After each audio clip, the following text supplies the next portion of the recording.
Hello. This is my first official day of recording maternity leave stuff, so we'll see if I estimated correctly. All right. So some days you're gonna get video lectures from me. Some days you're not.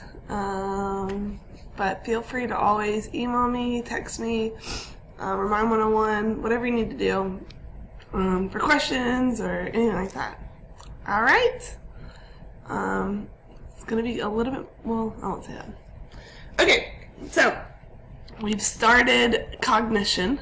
That's kind of what this chapter, development. Development is this chapter.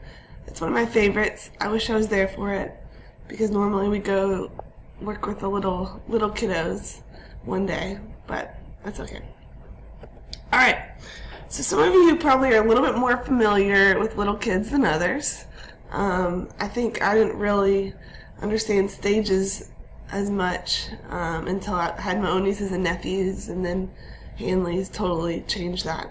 So, all right, I want you to guess, okay? I'm going to show you, or I'm going to ask you about how old do you think most people are when they start doing certain things, okay? All right, so you can just say it out loud, or you can write it down, or you can think to yourself. Okay. Hold on. I've got the answers. Because Hanley probably started doing all this early because she's so advanced. Okay. What do you think? How old are they, most kids when they start laughing? Answer? 2 months old. 2 months old. They get little tiny baby laughs. Okay. What about pedal a tricycle? Alright, the answer is 24 months, about 2 years old. Which is interesting. Some kids, I don't think that means doing it super well. I don't know. Hanley can't do that really. Okay, sit without support, so sit by themselves. Alright, that's next one. That is about 5 or 6 months. They can start sitting up. Okay. How about this? It's an emotional one. Feel ashamed. 2 years old. 2 years old. I was going to give you a TMI about Hanley, but she might grow up one day and realize, well, whatever. Okay. Walk unassisted. So walk by themselves. What's the average age for that? 1 year old, and that just reminds me in general, some people walk 14 months, 16 months, a lot later, and that does not necessarily mean they have some kind of disability. It's just, this is your average. I'm sure some of you were early walkers and late walkers, and that probably doesn't mean that you're an amazing walker now. Okay, stand on 1 foot for 10 seconds. It's pretty hard. I don't think Will can do that. That is 4.5 years old. 4.5. So it's a little later. Recognize and smile at your mama and daddy. That's early, 4 or 5 months. Kick a ball forward. I've been really working on this with Hanley. 20 months, so a little bit under 2 years old. Think about things not seen. It's a deep one. So this is 2 years old. Yeah. I'll stop saying everything about Hanley. Okay, I'm gonna have a new child. I have a new child. If you're watching this, I'm on maternity leave. I have a new child, and I have to learn what she can do. Okay, cool. That was just a little fun warm up. In general, though, this next module, today is all about Module 47. It's about cognitive development, and you should have a worksheet that looks like this. Hold on, where is it? There it is. Okay? So you're just going to go through this as I go through it and fill it out along the way. All right? This is a MVP topic that they like to talk about or ask about in AP test. Okay, so cognitive development. We talked about cognition before. What is cognition again? In your mind, your answer should be your thought processes, your mental processes, and that's a lot of stuff, right? It can be thinking, decision making, memory, all kinds of stuff. So how we think, all right? Okay, so that's what this whole module is about. This last chapter a little bit was kind of your biological development, or last module, your biological development.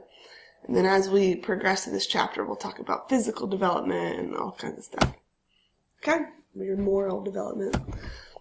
All right, so here is an A team list. A-list team, whatever. He's on the A team. Jean Piaget. What I mean by that is you will definitely need to know his name. Okay? So he is the guy that basically researched cognitive development and how we change as we grow and we develop. And he worked with a lot of kids and he came up with these 4 stages that we're going to learn about today. So he's definitely a famous guy to know. Okay? So it says, Jean Piaget believed that the driving force behind our intellectual development is our biological development. And so a lot of what that means is that a 4-year-old can't think like a 2-year-old because their biology is not there yet, right? It doesn't mean that you're stupid, whatever. It just basically means it kind of follows this natural growth. Okay?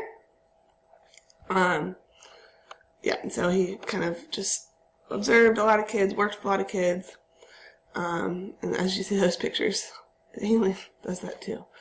All right, deep question here. You ready? What is a chair? Okay, so in your mind, a picture might come up, right? Right here, right, there we go. A picture might come up. Or you might have said, it's something that you sit on, that, whatever you kind of came up with, right? That's probably your prototype, right? But a chair, okay. What is a cow? It's a 4-legged creature that produces milk. And so you're kind of running a fine line with what you're describing, because a 4-legged creature that produces milk could also be a goat, right? Okay, is it spotted, or is it a brown cow, or is it a black cow, or is it, okay, I'll stop. Okay, so anyway, what you just did, these are called schemas, okay? A schema is basically, it's like a mental mold, alright? A mental mold of something specific. And as you go throughout life, it says you pour your experiences into your brain to form those schemas. Right? So as you kind of get older, as you experience life, you learn new schemas. So Hanley probably doesn't know the schema for, I'm trying to think of something really fancy. A kaleidoscope. It's so fancy. I don't know how I came up with that. She doesn't have a schema for that yet. Right? She's never had experience of that. So she doesn't have a mental mold of it yet. Okay, but in your head, you have schemas for chairs, cows, couches, books, cups. You have tons of different schemas. Okay? Okay. Let me see if I can move this a little bit. Shoot. There we go. Alright, so this little picture down here. 2-year-old Gabriella has learned the schema for a cow. Right? So then when she sees a moose, she's like, oh, that's a cow. And so her dad here, that's her mom, has to teach her, no, sorry, bud, that's not a cow, that is a moose. She's like, what? So she has a new schema, right? And then, in this picture, she sees a moose, and then her mom says, look, mommy moose and baby moose. And she's like, what? I thought there was only one kind of moose. So now, again, we're just constantly having to adjust our schemas, especially at a young age. Right, and there's 2 fancy words. Oh, actually, I'll wait for that. Okay. I want you on a scrap sheet of paper. So find the scrap sheet of paper. I'm going to have you draw something. Okay? Alright. I'm not going to show it to you for the whole time. I'm going to give you like 10 seconds to look at it, and then I'll make it disappear, and you draw it. Sound good? Alright, here we go.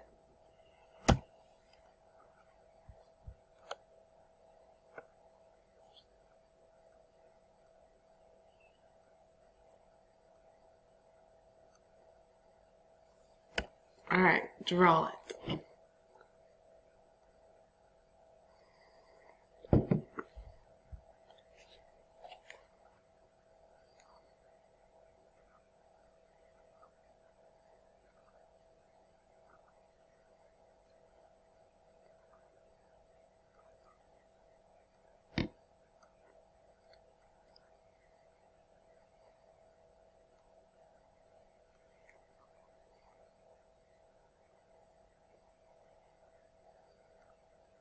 All right, I'll give you a little bit longer.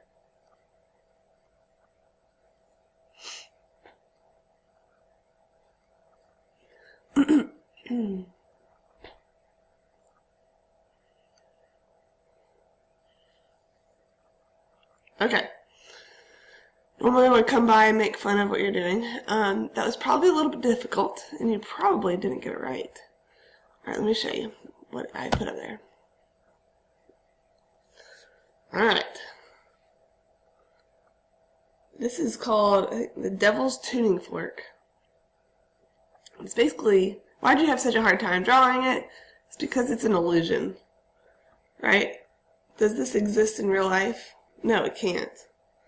It's probably driving you crazy just looking at it, right?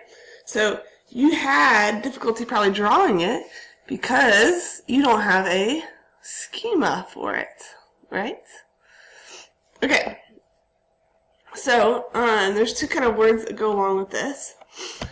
Assimilation. So if you assimilate into somebody's culture, let's say you go and visit Hong Kong, okay, you stay there for a couple months. You want to blend in, you want to assimilate, you want to become similar with their culture, right? Okay, so how does this work with schemas that we just talked about? Okay, so let's say you have a schema, alright, and you see something new, and it fits into that schema. So let's say we go back to chair. You have a schema for a chair, right? But then they come out with this new, crazy, ergonomic chair that you've never seen before. Now, is that a chair? Yes. So it fits in that schema that you already have.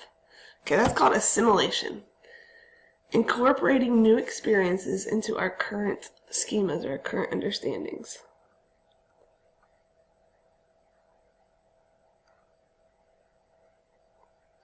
Okay, does that make sense? You're fitting that in. But let's say now you need to change your schemas, all right? You need to adjust them and modify them. So, a moose, let's go back to that last one. A moose, you got a baby moose and a mommy moose. Does that, do you need to adjust a little bit your understanding, right? The answer is yes. Okay, so basically you adjust it, you modify it, you modify what's already there. You're adjusting it, you're changing it, accommodating it.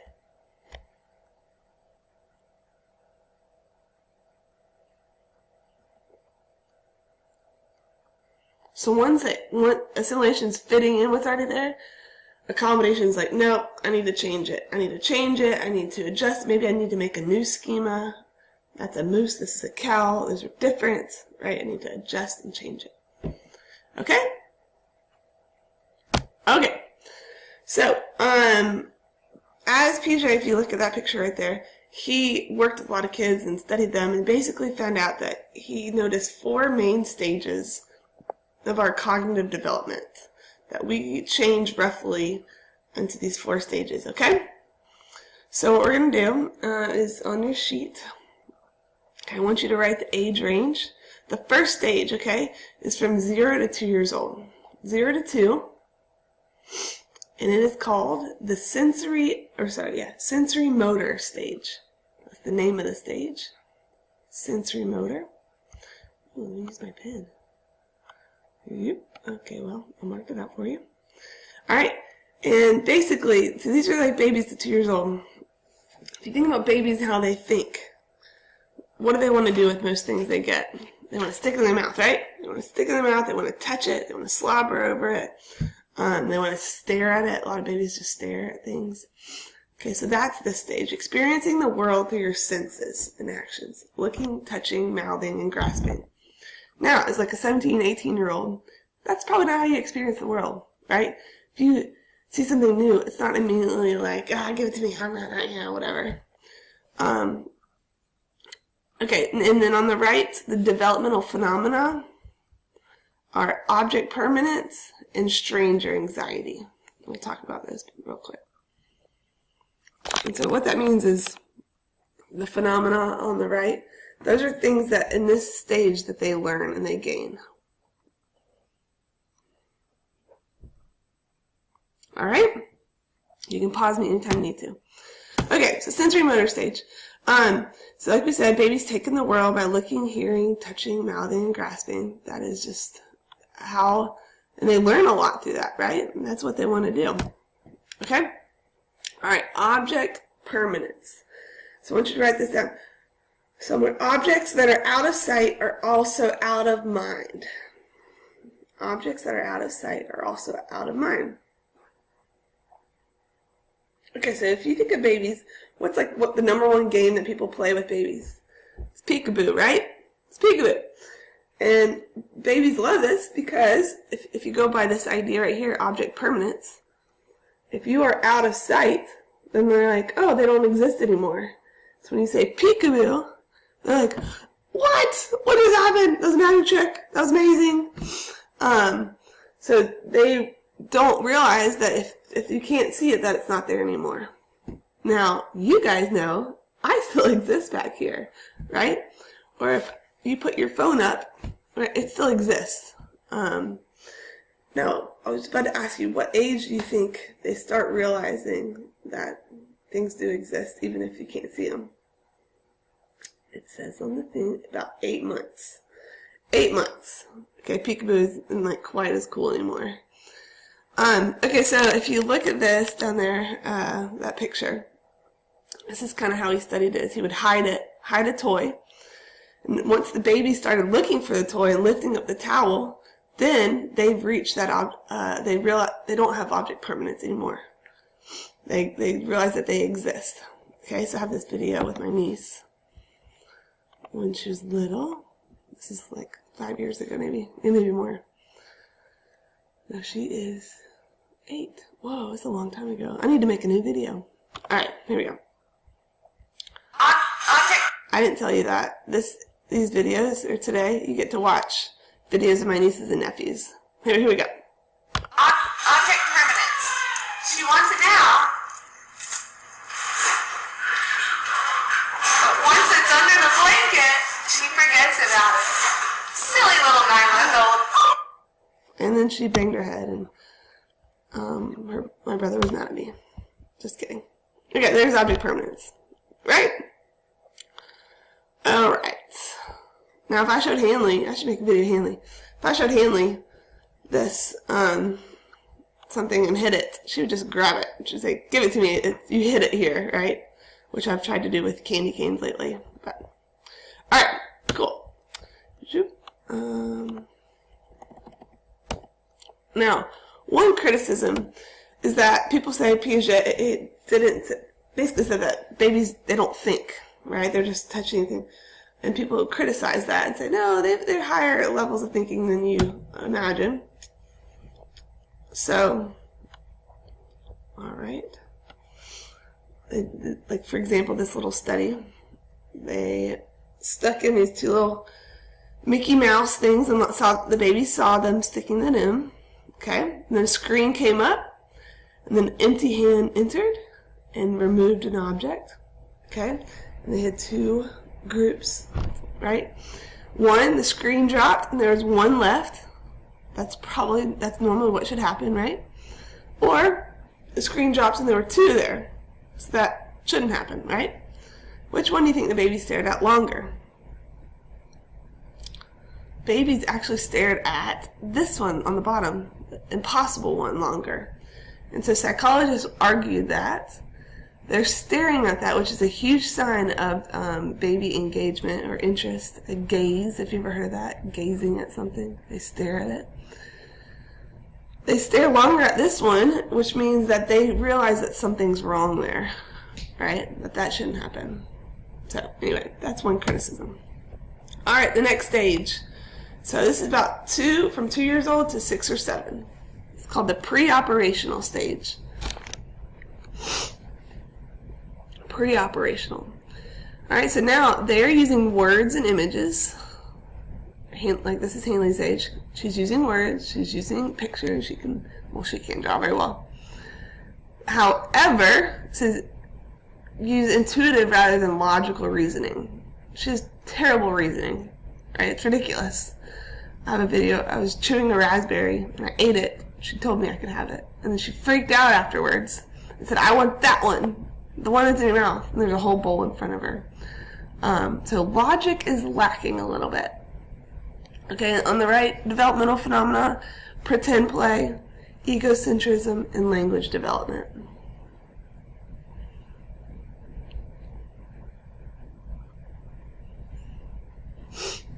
And real quick, going back to that first one where it says stranger anxiety, you know what that is. Babies and even toddlers can go through stranger anxiety where somebody new comes in the room and they just want to hold on to their parents.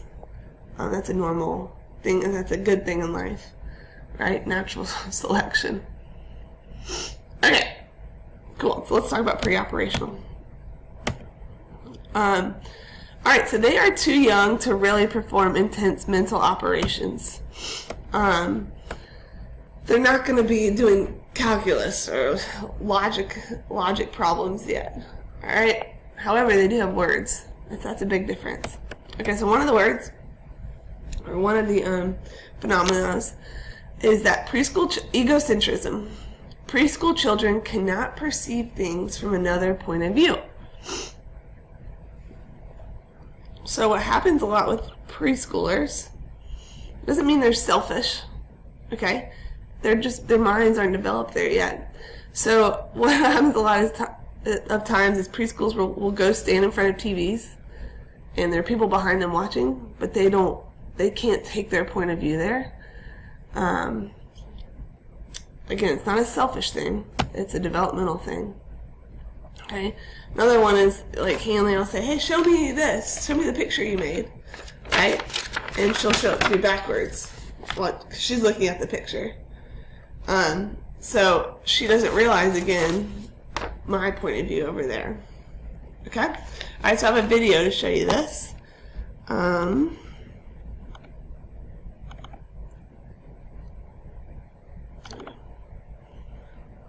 Alright, so this is my niece who has passed this. She is able to understand a different point of view.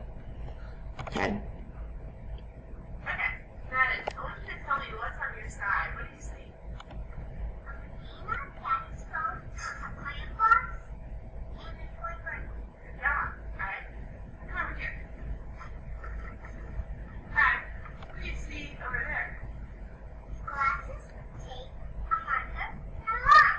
Good job. Alright, ready? What do I see where I'm sitting? A birdie and a crayon box and a banana and my dad's phone. Is that it?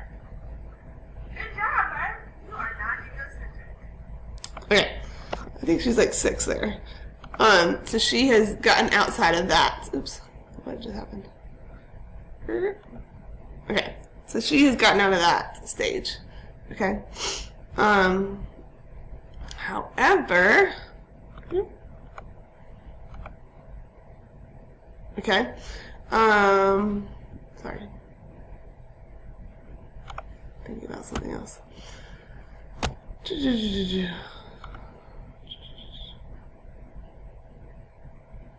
Here's my nephew. Okay, don't touch me. Okay, ready? Got it, Uncle? Okay.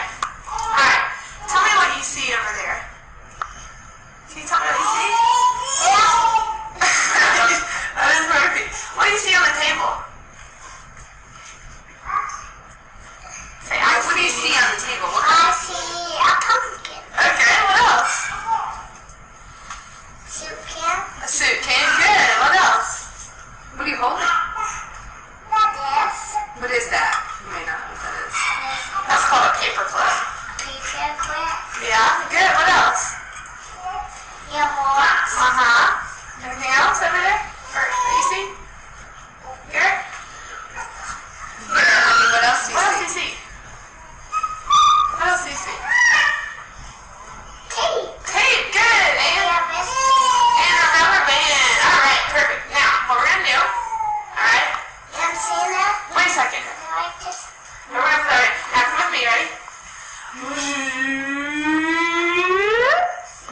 listen right here. Okay, you got it? Yeah? Okay, again, don't touch anything. Alright, what do you see now? What's on your side of the table? What do you see on your side of the table? A pencil and an egg and an orange and a pumpkin. Oh my gosh, great job. Okay, ready? Now, here's a question. What do I see from where I'm sitting here? What does she see on her side of the table? A misbanded mailbox and a Good job! Nice job! High five! You guess what? You have passed the stage called E. Okay. I thought that one he didn't know it, but alright, here we go. Now, what's the next thing is, okay, so if we look at this, at this age they can pretend play, right? They're egocentric. They've started their language development and it's only going to explode from there on. Okay. Now, one thing that shows that they would be in the next stage, let me go ahead and, alright, sorry, is theory of mind. Okay? So, in preschool, they start to begin forming a theory of mind. And basically it says is people's ideas about their own and others' mental states they're starting to realize. So I want to show you this. We'll see if you guys can figure this out. Okay. This is Sally. And this is Ann. Sally puts her ball in the red cupboard. Sally walks away. Ann moves the ball to the blue cupboard. Where will Sally look for her ball? Alright guys, where's she going to look? So, kids that have not developed this yet would say that she would look in the blue cupboard, right? Because they don't realize what other people's state of mind are. So, the answer, hopefully you got it, is Sally would look for the ball in the red one because that's where she put it. Okay?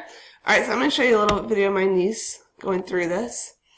And again, it's not intelligence or anything like that, or laziness or selfishness. It is just development. Alright, now you ready? Yes. Okay, so look over here with me. You see that? This is Sally. Sally has a basket. This is Ann. Ann has a box. Okay? Alright, so Sally has a marble. She puts the marble into her basket. Okay? There's Ann. Alright. Sally goes up for a walk. There's Ann. Oh, look. Ann takes the marble out of the basket and puts it into the box. Alright? Now, if Sally comes back, where will she look for her marble? Box. She'll look in the box. Why? Because that's where it is. Alright. Good job. Yeah. Good. Hey, don't put those down. Alright. Hey. Can I show you something? So look. Alright. So Sally thought she put it in the basket. Right? So when she leaves, where do you think she's going to look for it when she comes back? In here, but it's actually in here. Right. There you go. So you gotta figure out where she thinks it is, not where it is. Does that make sense? Where does she think it is? Right. That's it. Alright, cool. So she has not developed a theory of mind yet. Alright, that's a tough one. Okay, the next stage.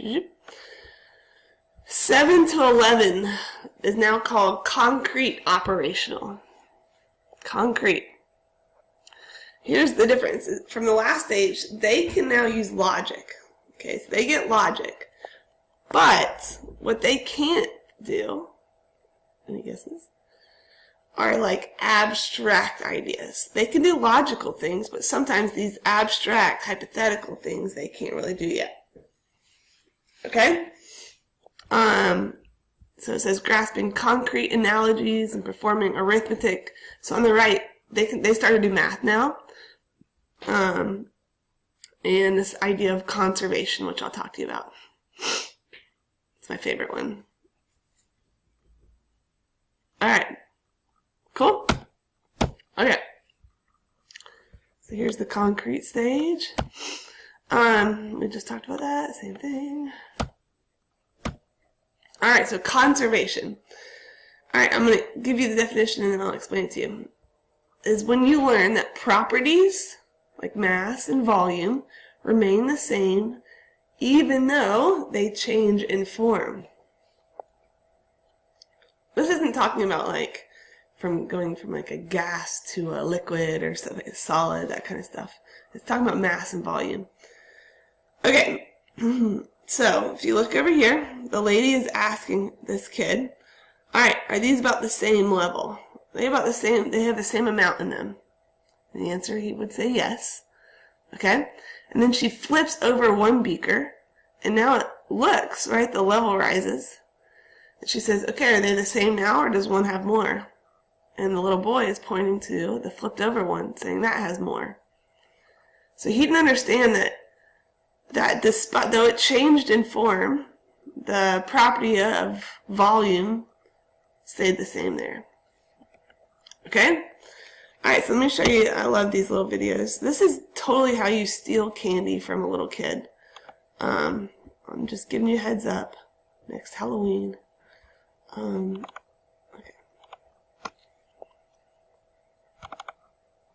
you ready? Okay, so these are mine, and that's yours. Okay?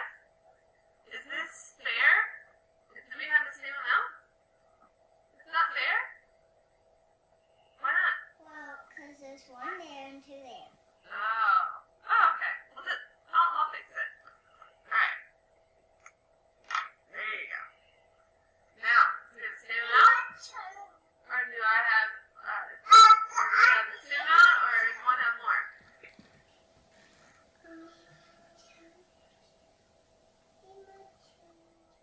There's two and two in that, and two and two in that, so you get one. Well, so do they have the same amount, or do they have different? Yeah, who has more? Why? Because there's more in every one of them. Look, Okay, go for it. two and two. Two and two. Look, this one has one, two, three, four. And how many do you have? Two. No, look, I have 1, 2, 1,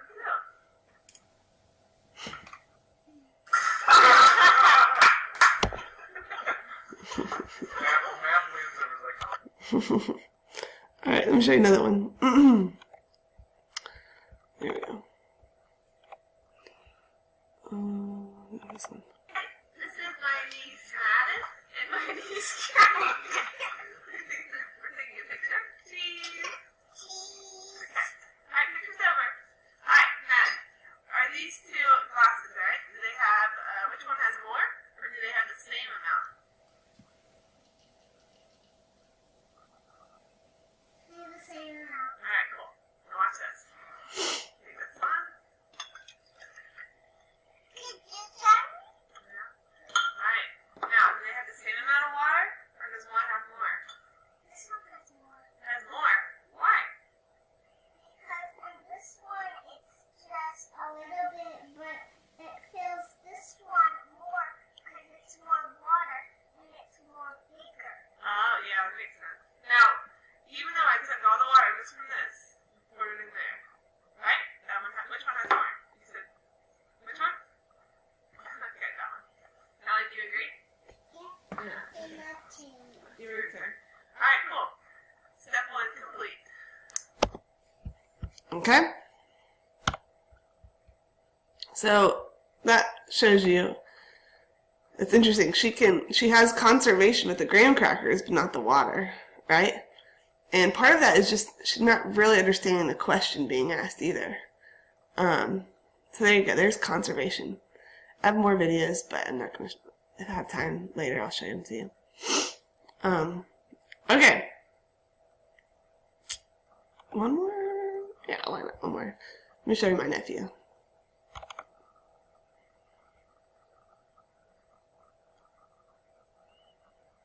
Can you say, hi class, this is Garrett? Hi class, this is Dad.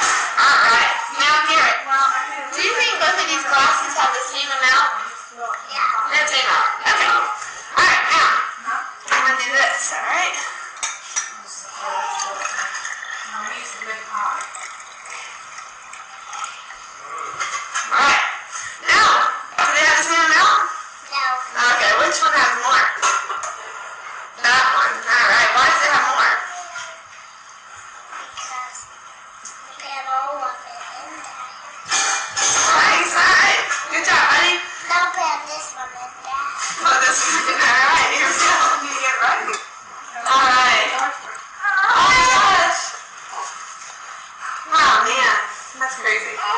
Okay, ready? Next round. Okay. Alright, so that is conservation. My nieces and nephews love that I perform psychological experiments on them. Okay, so here's your last one. This is 12, around age of 12, through adulthood. So we are all there. And this last one's called formal operational. That's the stage. And the big description here is that they and we have abstract reasoning. Yes, we use words and images.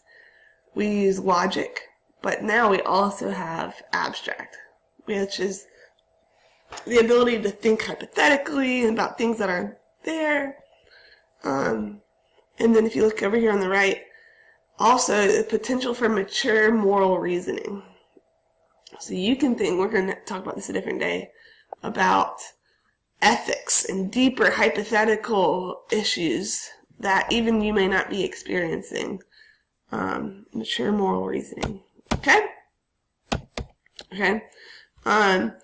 So thinking outside the box, hypothetical questions, things like if John is in school, Mary is in school, John is in school. What can you say about Mary? So in general, it's that idea of difficult, abstract things, not just what's in front of you. All right? So you guys will need to know the ages, and the names, and kind of in general what it means, and like when is object permanence formed, and that kind of thing.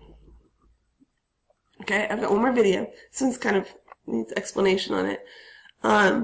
So they have these rules that they make up that don't really make sense, like a feather can break glass. That doesn't make sense. But they're telling him that this is his hypothetical rule, right? And can he now figure out this problem with that rule? Okay, and then they're going to show this older girl who's like high school, and she's like, this is ridiculous. Why are you asking me this? I understand. Like, this is a stupid question. Okay.